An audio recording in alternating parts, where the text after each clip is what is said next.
j'écoute beaucoup de choses. Alors, j'écoute principalement des choses d'américains, donc peut-être qu'il y a un léger décalage avec ce qui se passe en France, ça c'est tout à fait possible. Mais un truc qui semble ressortir, c'est que l'éducation devrait aller dans cette direction-là, aller dans la direction du les cours, on pourra y accéder à distance facilement, on pourra tout trouver, c'est déjà le cas avec Internet depuis un petit moment, on pourra tout trouver de manière indépendante facilement, et les profs, de plus en plus, ils serviront à ce que tu viens de décrire qui se passait en Espagne en 2003-2004, c'est-à-dire à échanger, à discuter, à poser des questions, et pas trop à faire de cours magistraux. C'est quelque chose que j'entends revenir assez souvent. Est-ce que déjà, qu'est-ce que tu penses de ça, et est-ce que toi qui es quand même beaucoup plus informé par ces choses-là, est-ce que tu as l'impression que en France, en tout cas, on va dans cette direction de manière assumée ou pas encore?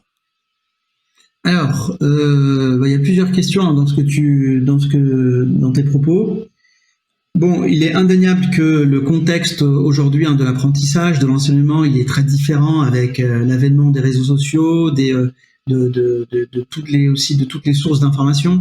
On a de plus en plus affaire à des élèves qui ont déjà sur un événement, par exemple, ils ont déjà un background qu'ils ont nourri, qu'ils ont développé de façon personnelle.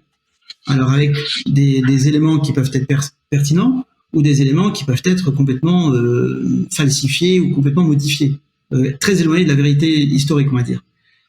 Bon, moi je considère de toute façon qu'à la base, c'est la relation de confiance qu'il y a entre le professeur et les élèves qui est primordiale.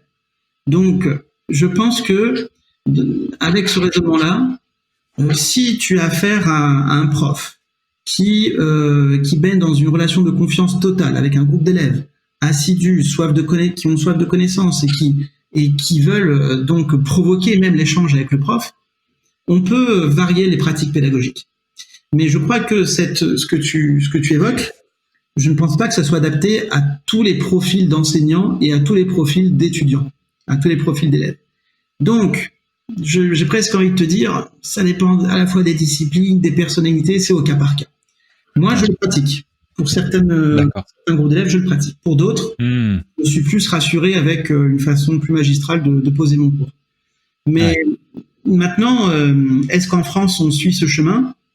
La France, son modèle éducatif, si on prend donc les différentes plateformes qui comparent les systèmes éducatifs les uns aux autres, tu les connais, ces plateformes-là, eh bien, donc au sein de l'OCDE, la France, elle va plutôt suivre l'exemple anglo-saxon. On est vraiment plutôt dans ce processus-là.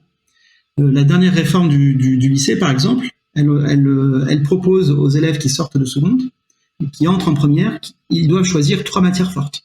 Ça, c'est une nouveauté. On casse le modèle des filières scientifiques, littéraires et économiques ou technologiques, et puis voilà, l'élève peut choisir 3 matières fortes. Moi, j'ai des élèves, ils ont comme matière forte maths, espagnol, art appliqué. Et c'est quelque chose qui était finalement impossible à concevoir auparavant. Et pour le coup, moi, j'encourage. Moi, l'élève, quand il choisit ses disciplines, il s'épanouit complètement, et il est beaucoup plus curieux, il est beaucoup plus acteur surtout de son savoir. C'est ça, moi, qui me réjouit.